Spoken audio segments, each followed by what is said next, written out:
speakers joining us today, and we also will be sharing some information with you about the new Asia Pacific Policy Leadership Forum. So we're excited for the discussion. Welcome, everybody. Feel free to introduce yourselves in the chat as well. I think the majority of people are going to be Salzburg Global Fellows or people connected with Salzburg Global. So great also for a chance to for you to get to know one another a little too.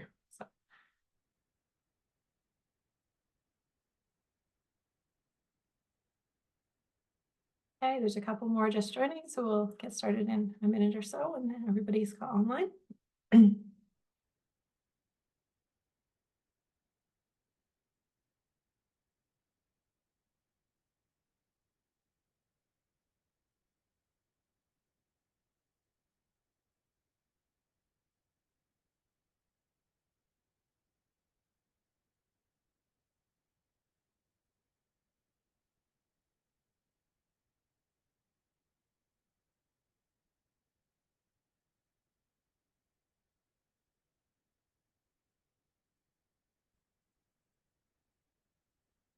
Hey, great to see so many people joining. We have people from Hong Kong, I'm seeing Japan, Taipei, Vietnam, India, different Malaysia, Nepal, different parts of India, Indonesia.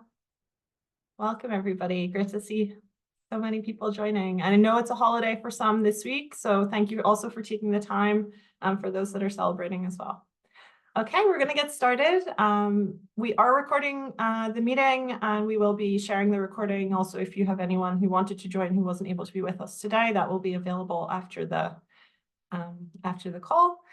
My name is Faye Hobson. I'm the director of the Culture Program Pillar at Salzburg Global, and along with my colleague Surya, I'm going to be moderating the session today. And it's really great to see so many of you joining us and to be able to welcome you here today. We're excited to share with you a new program initiative from Salzburg Global, which we're calling the Asia Policy Leadership Forum. And we wanted to share some information with you all about it today. And then we're going to have a more substantive discussion about some of the topics that this program will tackle. And we have three amazing speakers who Surya is going to introduce you to. A chance to delve into some of these topics, and then at the end we'll have some time for Q&A, either for the speakers from all of you, or if you have anything related to the program that you're curious about, then you're welcome to ask us questions about that at the end as well. So that's the plan. I'm going to go ahead and share my screen. So I wanted to share with you a little bit more information about the program. Let me just see. So many of you, I think, on the call are probably familiar with Salzburg Global already.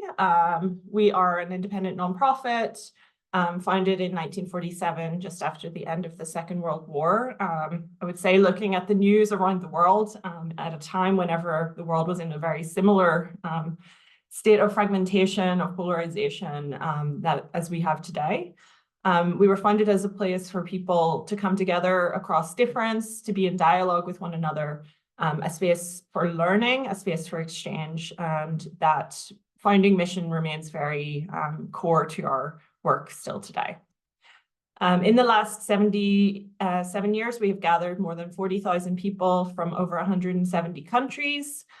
Each year, we welcome about 25,000 people to our home at Schloss Leopoldskron, which you can see in the bottom of this slide here, for our programs, but also for our social enterprise hotel business as well. The program that we're going to share with you today is part of the Culture Program Pillar. Salzburg Global has 5 program pillars that make up our majority of our work. Those are structured around the topics that we feel are the building blocks of a healthy, functioning society. And so culture is, of course, core to that. And our culture work looks really at leadership, at people-centered policy making, and of course, cultural diversity and cultural expression. We also work on areas of health, education, finance and governance, and peace and justice. And we try to bridge across those different silos as well within our work. And I know for many of you who are joining us today, you may have been involved in some of those other program pillars and are maybe curious about this program within culture as well. We describe our work through this lens of the Salzburg method. So bringing together people across different views, different opinions, with an opportunity for people to have conversations that are often quite tricky and difficult to have in the real world, whether that be across geography, across generation, across different social issues. We try to provide a space that allows people both to see each other as individuals, as human beings, but also to think of new solutions together. We are launching this new program, which will tackle critical policy challenges across the Asia region, and will have a unique focus on technology, governance, and society. We hope that this program will help to support early to mid-career professionals who will be provided with the network skills and opportunities that will allow them to increase their influence in the policy space.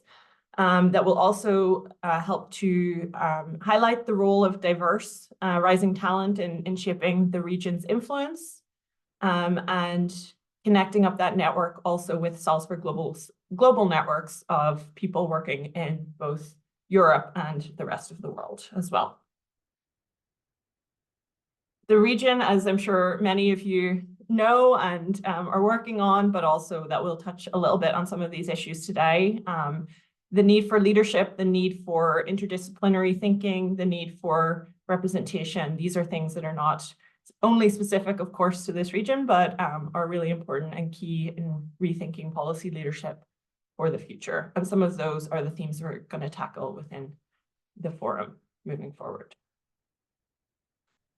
We wanted to share a little bit with you about some of the work that Salzburg Global has done in the region over the years. So some of you may be familiar with our Asia Peace Innovators Forum, supported by the Nippon Foundation, looking at peace building across the region. We also have the Japan-India Transformative Technology Network, which connects people working in social innovation and policy between Japan and India for exchange and learning across those two contexts. This program is also very much connected to the Korea Foundation for Advanced Studies and Salzburg Global Leadership Initiative, which we ran for the last 2 years to connect up people working in policy leadership between Korea and the rest of the world. And then we've also done a lot of work around different aspects of education, climate, and governance across the Asia Pacific at Salzburg Global as well. You can see here some of our partners who've supported this work over that period of time, and some of whom continue to support and are helping us to drive forward this new program as well. So what's included in the program? It's a year-long fellowship. It seeks to create new pathways for underrepresented and emerging leaders in the policy space. And it includes these different components. So there is a mentorship component where each individual will be matched with a mentor from within the Salzburg Global networks. Capacity building through both online and in-person programs, which are designed around the needs of the group. So we do a needs assessment with each incoming cohort, and then design the program around their interests and needs for those online and in-person components. Profile building, so Salzburg Global as a dissemination partner for the thought leadership coming out of the forum is a key component, giving opportunities also for fellows to share their work, to build their public profiles through things like attendance at external events, and of course, peer learning. For those of you who've been part of a Salzburg Global program, you'll know that the opportunity to learn from others across different contexts is really key and really important as well. We'll be opening the recruitment for this program today, so we're very excited that you're going to be the first group with the information about that, and that we can share with you the link for applications very soon. And you'll see within that we have focused geographies for this, and we're hoping to recruit between 35 and 45 mid-career professionals who will be joining this group across different aspects of the public policy space. So from academia, from the private sector, from the public sector, and from nonprofit and civil society as well. I think most people are generally very excited about the opportunity to come to Salzburg. And so a key component of this forum, which will be both online sessions, but then it will be the capstone part of it is an opportunity to come to Salzburg in May 2026 to be with the rest of the group, to meet in person and to work on what we call our public policy challenge process, which is a working group process that helps groups to prepare a policy brief related to a theme of their choice, and really to both showcase their thought leadership around that subject and to create impact by sharing their knowledge around the subject matter as well. That's a very brief overview. We're going to have some time at the end of the session for questions and to delve in more depth into any aspects of this that's interesting to you. We'll also share the links in the chat after the panel discussion, so you can delve into the information in more depth, and then we look forward to discussing that with you and hopefully receiving some of your interest in joining us in Salzburg as well. I'm going to stop sharing my screen now, and I'm going to welcome my colleague Surya, who is a network development specialist in the culture pillar and is going to be moderating our discussion today with some wonderful panelists coming from the sector. So Surya, over to you. Thank you. Thank you. Thanks so much, Faye, and thank you everyone for being here. I'm very excited to be with all of you this morning for me. So good morning, good afternoon, or good evening to everyone joining us from different spots in Asia or even around the world. My name is Surya, and I work with Faye on the culture team at Salzburg Global. And it's my pleasure to welcome you all to the launch of the Asia Policy Leadership Forum, or APLF.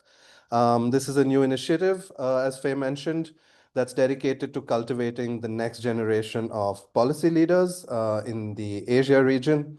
And today's conversation, Forging the Future, Mobilizing Asia's Next Generation of Policy Leaders, explores how people, leadership, and technology come together to shape the region's governance and policy futures.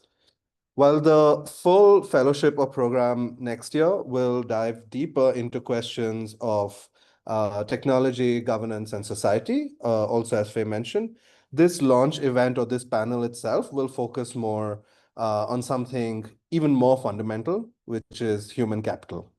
The skills, values, and leadership mindsets of leaders are eventually what drive meaningful change. And so that's also the expertise of Salzburg Global, because we've been convening groups of change makers and leaders for over 7 decades now.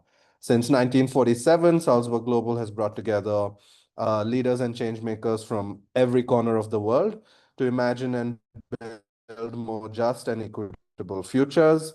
And through our programs across policy and culture, we've seen the power of human connection, and we've seen the power of this human connection then going on to impact better policy for everyone around the world. And so with that, that's what today is all about, the people behind policy and the future that people can shape together. And with that, I'd like to introduce 3 very special people who are joining us for this panel discussion. First, I would like to introduce Jisup Lee. She works on the Government Affairs and Public Policy team at Google in South Korea, where she engages on issues of digital governance, AI, and regulatory industry and civil society. Jisup, thank you for being here and joining us. Thank you for inviting me here. Thank you. Thanks, Jisup. Next, I would like to introduce Pauline Young. Pauline's the founder of Knit Global and also a Salzburg Global Fellow. Pauline's from Hong Kong, and Pauline was with us last year in December at the KFAS Salzburg Global Leadership Initiative. Pauline's work focuses on building global partnerships and leadership programs that connect young change makers and also that strengthen civic capacity and civil society across Asia. Thanks for joining us, Pauline. Thank you. And finally, I would like to introduce Diksha Goel. Diksha is from India. Diksha was formerly with the India Foundation, and now Diksha has moved to be provost at a leadership school at the BEST Innovation University. So Diksha sort of made that shift from think tank and policy thinking to directly working on human capital and leadership development through academia. And she has worked at the intersection of technology and governance and leads initiatives that bridge policy design, research, and implementation across sectors, and also now directly in the business of creating and nurturing human capital that can contribute towards policy in Asia. Thanks for joining us, Diksha. Thanks, Surya. Thank you so much. So to start us off, I'd love to hear from each of you, Jisoo, Pauline, and Diksha, just brief reflections on what leadership in public policy means today, especially in Asia, which is rapidly transforming with various challenges. Each region in Asia has its own challenges, but in general, the Asian region overall is deeply connected through people, through policy, but also through its challenges. And so as leaders who have worked in the Asian policy space, how do we cultivate more leaders or younger leaders who not only understand these policy challenges, but also the interconnections between the regions in Asia? Maybe Diksha, would you like to go first? Sure. Surya and I belong to the same part of the world, and then I guess Surya would know that we have a very popular saying back home here, which says "Raja Raja se Karanam," which in English translates to "the king is the beholder of the destiny of the nation." Replace the word king with leaders, replace the word with policymakers, and it still holds true till date. Anybody who is at the helm of affairs across any leadership position, be it a country, be it an organization, be it an educational institution, be it a corporate house, is eventually the beholder of the destiny of the people who work with them, under them, and the entire hinterland that sort of depends on this organization. Asia today is a region that the whole world is looking towards. Asia is the region that is very dynamic in nature. Asia is where economies of scale and scope are existing. Asia is where 60% of the global youth is residing. Asia is also, interestingly, the most digitally penetrated region of the world today. So, naturally, Asia is very strongly placed in staking claim at any any leadership that the world might look towards. In such times when the whole world is looking towards this side, it becomes a moral responsibility for the region to produce, to cultivate, to train leaders who are not just well educated, but well informed. Empathy, sympathy are some of the skills that have been imbibed to our leaders from a really, really long time.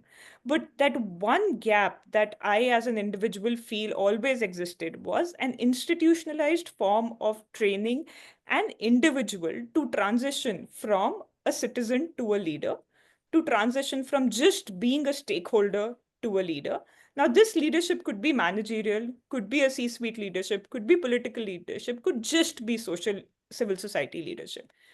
But the process of turning that one individual responsible for just their life to being a leader and being responsible for a lot more than just their life, for having the emotional quotient, the emotional intelligence to handle the repercussions at a scale that will eventually affect an entire hinterland is what is mandatory today. So if I have to keep my remarks really brief, I would say that capitalizing on human potential, on our human resources today requires rigorous institutionalized form of training to transition an individual from just being responsible for oneself to being responsible for an entire cohort, an entire community that they are expected to lead. Thank you. Thanks, Diksha. That's super insightful. This transition from being a responsible human or a responsible citizen to being a responsible leader. That's a super interesting transition, and we hope this program can provide some sort of dent in that sphere. Pauline, would you like to go next? Sure. So I think Diksha mentioned empathy. And I think this is very, very important for policy leaders, of course, not just in Asia, but globally as well. And on top of empathy, I would add cross-cultural fluency. So for example, for myself, I'm half Korean and half Chinese. I'm fluent in Korean, Mandarin, Cantonese, and Japanese. And when I look at Asia, I think there's a need for us to really interact and have dialogue and understanding between different cultures. And cross-cultural fluency and empathy is absolutely critical. So, for example, I was teaching some middle school kids over the National Day holidays in China, and I was telling them about these like terms that reflect the business and policy culture in Korea and Japan. So, for example, in Korea, there's the term nunchi, which basically means that you have to, I can see Chisop is smiling. So nunchi basically means that you have to kind of like understand what the environment and what other people are telling you, even though they may not articulate it in a verbal manner through words. So I think nunchi is very, very important, not only for business, but also for policy leadership. And then for those of you who are from Japan, I'm sure you've heard of sampo yoshi, which basically means good for the seller, good for the buyer, and good for society. So sampo yoshi, it basically means it's good for three ways. It's half kanji and half Japanese. And this is really deeply rooted in Japanese business culture.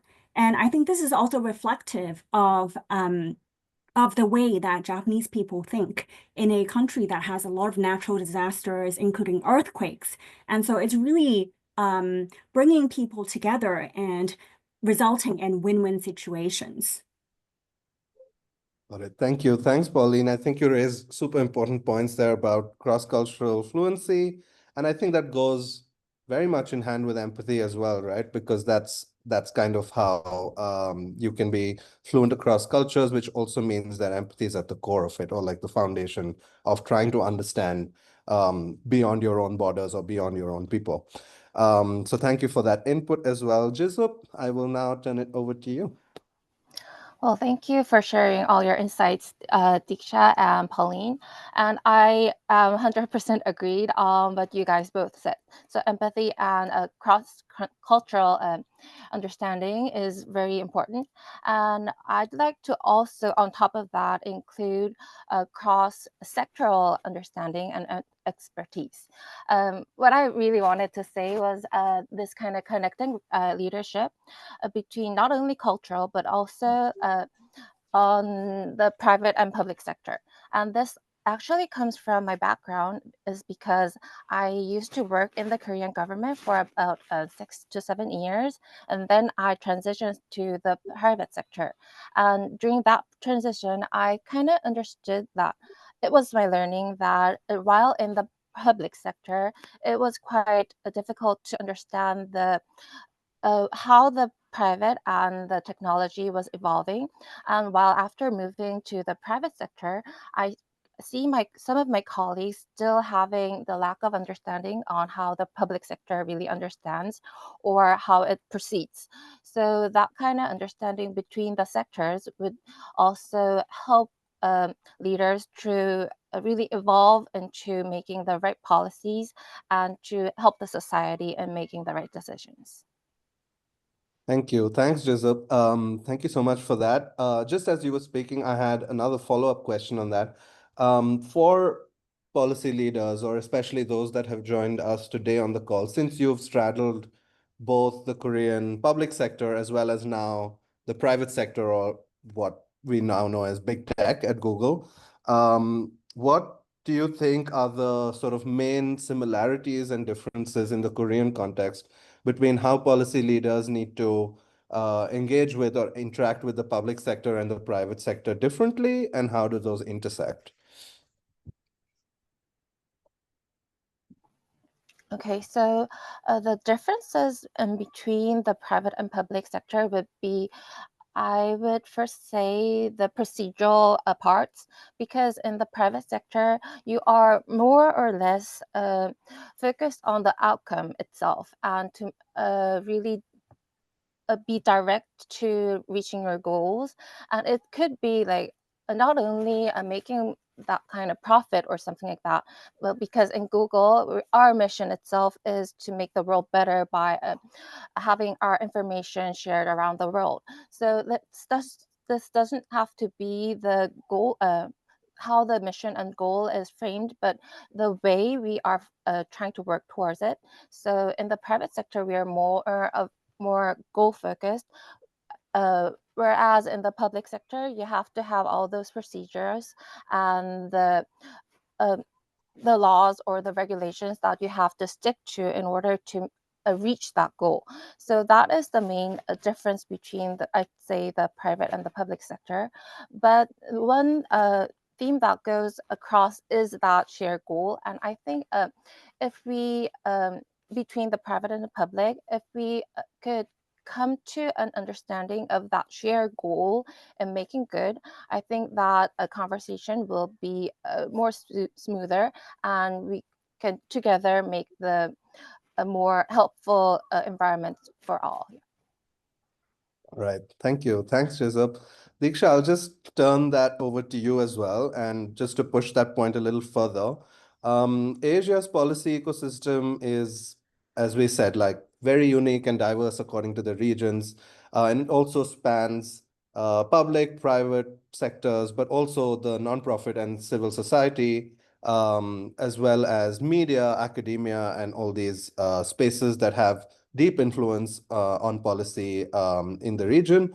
In your experience, again, having straddled academia as well as think tanks, and then previously also directly sort of working with government bodies or government advisory committees, to you or in your experience, what does effective collaboration between these sectors look like? And could you maybe give us an example of a project or an initiative that showcased good collaboration and good cooperation between these various sectors in India?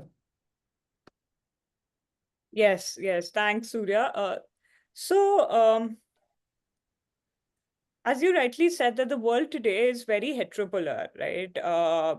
Governments are not the only stakeholders when it comes to nation building. And definitely the rise of track to diplomacy has just further catalyzed this process. We now have non-governmental organizations, we have corporate houses, we have religious organizations, civil society organizations, even terrorist organizations becoming stakeholders in what today is nation building or the evolution of the global order.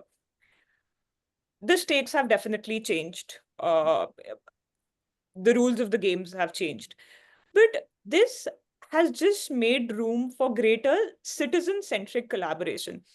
Uh, Asia is a very rich tapestry.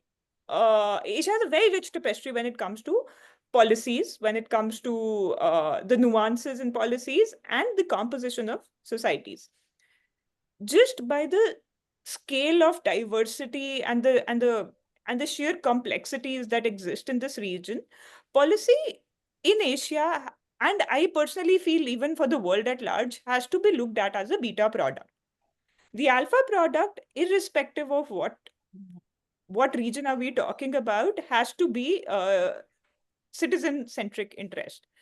A very interesting example that immediately comes to my mind of very successful execution of public-private partnership in India per se is the rise of what we call as the digital public infrastructure in India. The rise of UPI, right? How UPI and then eventually what we call the citizen stack, the JAM Trinity, Jandar and Aadhaar Mobile, which is integrating your mobile number with your identity number and then eventually your financial institutions.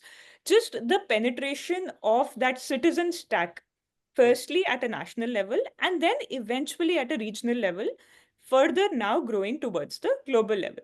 UPI as a form of payment popularized in India the strength of which became known during the unfortunate COVID crisis, where mobility was a challenge and how one simple QR code was responsible for almost every transaction that happened in this country over a period of 24 to 30 months. It eventually became a currency of trade for the South Asian neighborhood, and then was picked up by the extended neighborhood as far as the UK, if I recall it correctly. The rise of this tech service, this particular stack, to me stands as a testimony to the strength that we can capitalize on when the government, the practitioners, the private sectors, and the tech giants actually decide to come together to deliver to the citizen by keeping citizens' interest, by keeping the rise of national prosperity at the center of their thought process. Absolutely. Thank you. Thank you so much, Diksha. And for those unfamiliar with UPI, it basically is Unified Payments Interface, and I would urge all of you to look it up. It's a fantastic success story of an Indian policy intervention, as Diksha mentioned, that came about due to government, civil society, big tech, and citizens coming together to extend the service to everybody. On that note, Pauline, could I also maybe request you to share an example from your own experience, perhaps a program, a partnership, or an initiative that you've worked on that has also successfully bridged the gap between technology and social needs or society's needs? Sure. So over the National Day holidays from October 1st to October 6th, I actually taught a 6-day intensive program for middle school and high school students who are interested in STEAM, so science, technology, engineering, arts, and mathematics. And in this program, we explored topics such as AI, which I know is a focus of the Salzburg Global programs, as well as interdisciplinary topics such as art and technology. We also discussed the purpose of business and how both hard power and soft power are important, not only for countries, but also for companies, such that they contribute to society. So I think this is an example of a leadership training initiative where we organize a program for the leaders of tomorrow. And it's an initiative that bridges technology and society as well as social good. Super. Thanks, Pauline. That sounds really interesting. And just to follow up on that, since you work with the youth and young people who are future leaders of the policy space, but also of the Asian region, what qualities or mindsets do you think are most essential for young people or young policy leaders who are going to be Asia's next generation of policy champions? Right. I would actually go back to what I said earlier about cross-cultural fluency and empathy. I really think that this is very, very important. And I would also say that it's actually quite important to go beyond intelligence to think about wisdom. So I always tell my students that there's an idiom, frog at the bottom of the well. And in Chinese, this is 井底之蛙.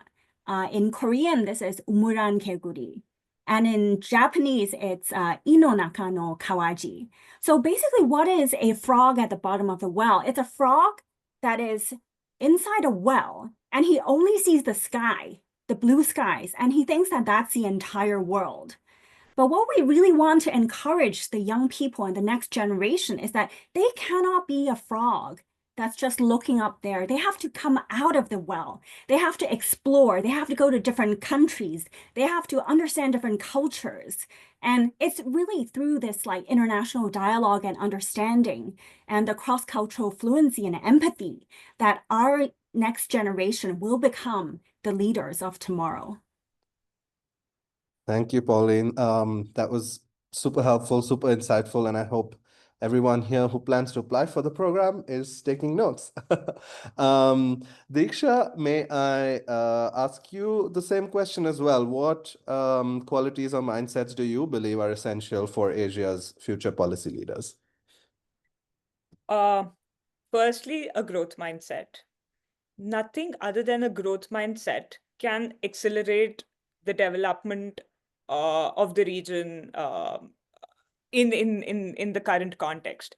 We have to plan not just for a year, but probably have a phased plan for a year, 5 years, and even 10 years in advance. Policies of today will become redundant in no time, and thus there has to be the capacity in a leader to have that foresight, have the futures thinking, to be able to think for a future much in advance. Secondly, a shift in perception from valuing just degrees to valuing skills. I am in the business of education now. It is, as an educational institution, it is our mandate to hand out those degrees. The whole idea behind launching the school that I'm leading today, called the School of Global Leadership, was to eventually nudge that practice from valuing just degrees to valuing the skills, the mindset of being a leader.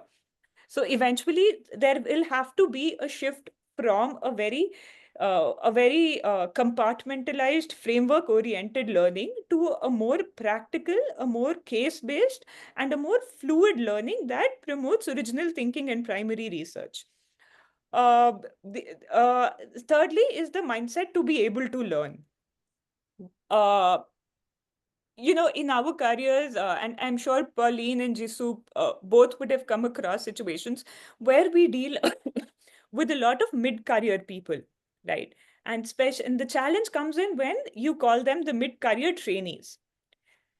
The baggage of having being in professional life for X number of years sometimes ranks so high that eventually, when you have to step into the shoes of being a trainee again, it is difficult for these people to break barriers and take that step towards learning. Somewhere that attitude, that psychology of not being able to step into a learner's shoes over and over again has to change.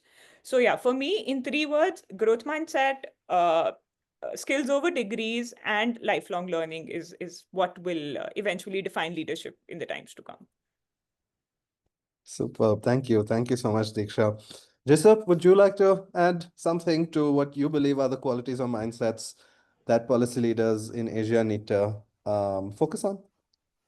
Wow, so Pauline and Disha actually covered what I already thought of. So, as Disha just mentioned, I wanted to frame it similarly but differently as respecting diversity and adapting to change. So, I understand that Asia, the Pacific society, is very diverse with all its culture and its growth and its potential. So I think in order to really understand the background, the environment, and to grow as leaders, you really have to respect that diversity. And also on top of that, what I really want to focus is adapting to that change, because it is an ever-growing, ever-changing environment. Like a decade ago, like computers and mobile was a big thing, and now it's the age of AI. But working in the tech industry, I really don't know what's gonna come next in like several years or a decade later. So it's just being agile and being resilient to all that change and adapting to it, and really foreseeing what's going to come next. And it could also go back to wisdom, what Pauline also mentioned, that it's not about knowledge, but it's about that mindset of being able to change and adapt. Awesome. Thank you. Thank you, Joseph. Again, I'm just going to stay with you for a moment more because we have a couple minutes left. And before I wrap up, I just wanted to ask you, Joseph, if there's one message you'd like to leave with the young policy leaders that are joining us today, what would that be? I would have to say that you should not be afraid to change, because coming from the public sector and really diving into the private sector, I honestly felt like I was in a well and jumping out into the big ocean. And while there may be that kind of struggle, I would have to say that you should not fear of change and to adapt to whatever is coming at you. Thank you. Thank you so much, Jisoo. Pauline and Diksha, same question to you as well. If there's one message you'd like to leave the audience with today before the end of this discussion, what would that be? And perhaps since both of you also were at Salzburg Global just in December last year, maybe you'd like to also give some advice as Salzburg Global Fellows or alumni to applicants who are going to apply for this program as well. Diksha, maybe you first. Sure. So, all of us grew up with a saying that used to be that was with great power comes great responsibility. Tweak that a little bit. To reach that stage of great power, you have to brace yourself to deal with greater complexities, cultural complexities, social complexities, global complexities. There'll be too many. The fabric is endless. It's just a huge space, right? Your time at the APLF at Salzburg Global will be a microcosmic reality of what the world will be when you step out. So, I mean, make the most of it, learn and absorb as much of these cultural differences, these thought patterns, these little intricacies that you'll be exposed to while being in such a multicultural, multinational, cross-sectoral cohort. And eventually, probably 3 years from the day you finish your fellowship, you'll realize that microcosmic reality was nothing but just your training ground to eventually launch you out there to eventually be the leaders in your domain. So yes, brace yourself, be prepared, and enjoy navigating these complexities, and that will eventually make you enjoy your time as a leader. Pauline, over to you. Sure. So, my sharing is that as future leaders, we have to understand not only technology, but also social implications. So really to fuse technology with humanities and the social sciences. So when I was at Salzburg, I gave a presentation on technology and upward social mobility. And it wasn't really just about tech and unicorns and like the latest emerging technologies. It was also about the Gini coefficient, the elephant curve, Geert Hofstad's cultural dimensions.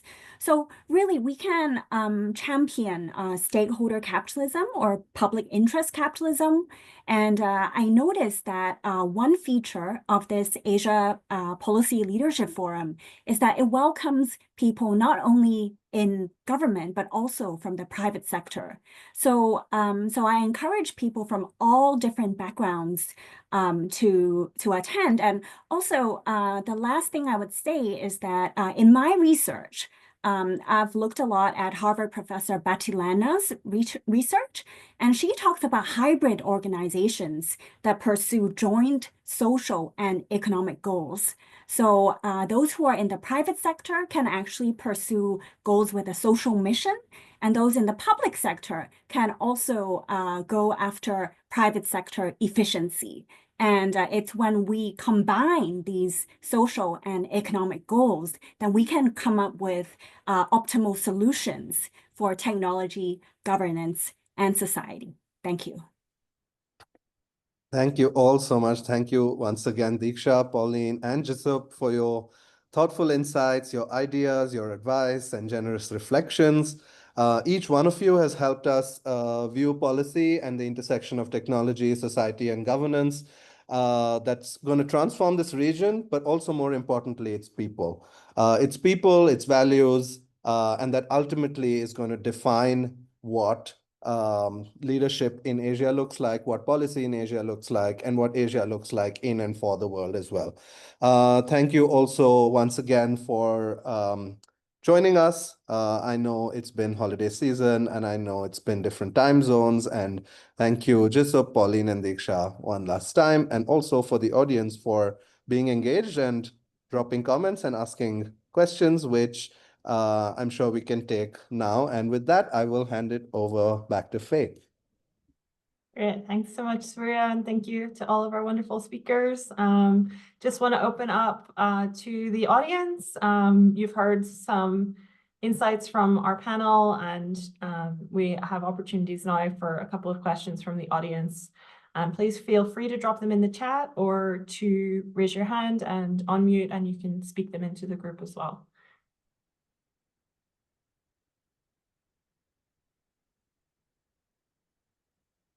Are there any? Pauline, I'm seeing a question in the chat for you saying, from Reedy, hi Reedy, nice that you're here. If you could share a link to the Harvard professor's work that you mentioned. Sure, I'll take a look right now. Great. Do we have any questions or comments on what you've heard also from the audience?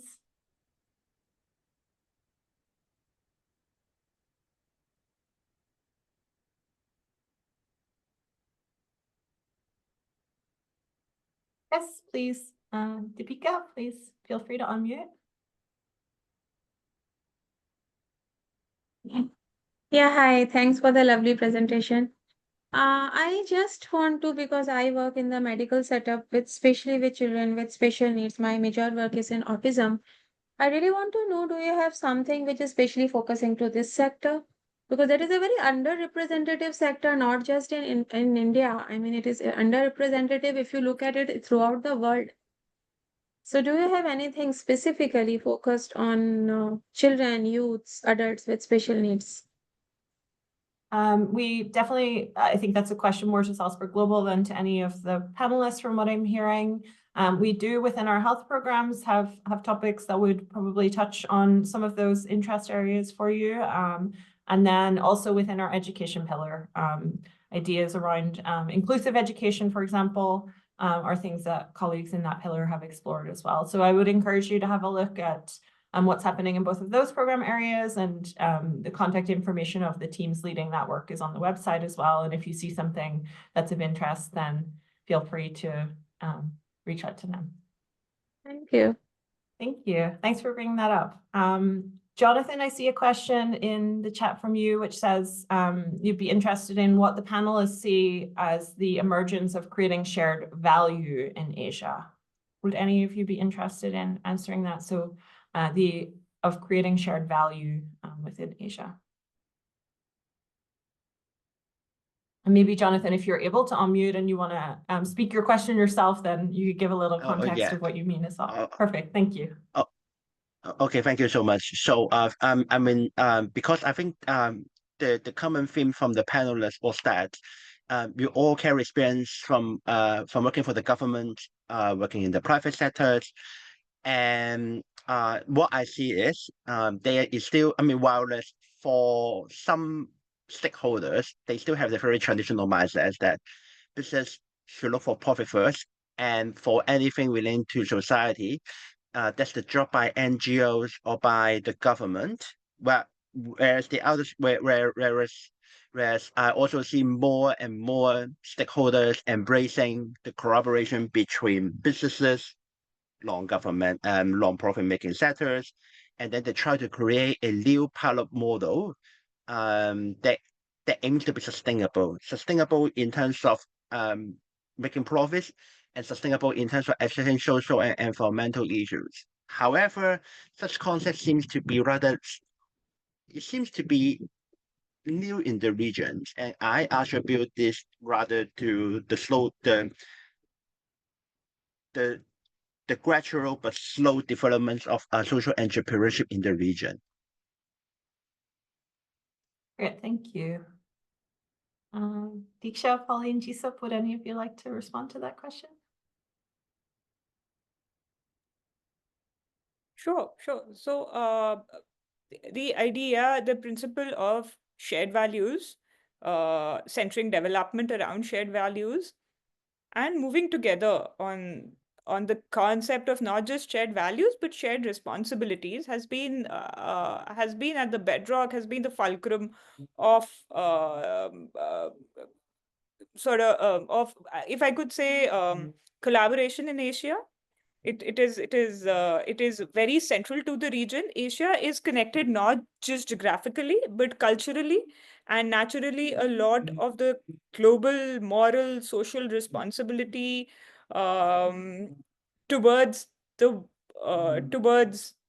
emerging global order, the new world practices, is based on the idea of shared values, and these are very integral to everything that happens in the region. Be it around the principles of sustainable development, sustainability in terms of education and promotion of meritocracy, or even coming together of the Asian powers for the larger global development. You will see a common thread connecting all of these narratives that each of the countries are pursuing individually, fabricated, nicely encased around the idea of the shared values and responsibilities that are very integral to the Asian idea of development. Thank you. Thank you. Yeah, maybe I can add to that Please, as Paul. well. So I work on case studies and research at Hong Kong University. And among the cases that I've written, one of them, which is on Persona Group in Japan. And this company, the founder, after becoming a very successful entrepreneur, he decided to tackle the problem of rural decline in Japan. And he revitalized an island called Awaji Island. And he brought a lot of jobs there. He relocated his company headquarters to the Awaji Island. He set up Awaji Youth Federation to bring young people of the average age of 30 years old from 45 countries and regions to Awaji Island. He built hotels, he built manga and anime parks, and he even brought ballerinas from Ukraine to build a new life on Awaji Island. So this is an example of a company that is really embracing this idea that social good is not just for corporate social responsibility, but part of the main business itself. They call it regional revitalization. And so far, they have brought a lot of jobs, a lot of young people, a lot of opportunities to the island. And they also set up United Nations and international organizations. So that's one example. And another example is the Lun Tai family in Hong Kong. And they have this like global football foundation. And I'm writing a book on this at the moment. And in the Philippines, they actually serve street kids. So street kids who don't have a shelter that they can go to. In Cambodia, they serve young women who are victims of sexual trafficking. And through this Global Football Foundation, they integrate business principles and management philosophy into global philanthropy. So I think that's another example that we can look at. And Batilana's research is also about pursuing joint social and economic goals. Perfect, thank you. I see there's a lot of interest in further discussion, but we're almost at time. So unfortunately for today, that's all we're going to have time for in terms of questions. What I would invite, what's really helpful for us is anyone that has a further question, please pop it in the chat, because we are still at the point of developing this program. We're wanting to understand from all of you as people working in policy and in leadership across Asia, what the themes are, what are the interest areas, and our wonderful speakers today have touched on many aspects of that and opened up a great discussion that it looks like is really wanted and needed. And that's something we want to continue as we develop this program moving forward as well. So I want to thank our speakers and Surya for leading the session today and for sharing your insights with us. Surya, thank you for moderating. Jisup, Pauline, and Diksha, thank you so much for sharing your expertise, sharing your comments and ideas with all of us. I also want to thank everybody who supported us in the launch of this program. It's a new program for Salzburg Global, and so many people have given their ideas, their time, their thoughts, and their support in helping us to get it launched, and also to Jisup and to her colleagues at Google who have provided some seed funding, which has allowed us also to get this off the ground. So we're really grateful to you as well, and thank you. I put the information into the chat about the program and the application process. And so I encourage all of you to have a look at that, to share it with your networks. We are still in the process of putting together a partnership ecosystem for this program. We will be looking for our first cohort of fellows, but also mentors, speakers, other experts who can support this work moving forward. So if this was of interest to you today, I encourage you to reach out to us to check out the applications, and we look forward to continuing the conversation. Thank you all so much. Enjoy the rest of your day, and we'll be in touch with you. Thank you. Thank you. Thank you. Thank you so much. Thank you so much.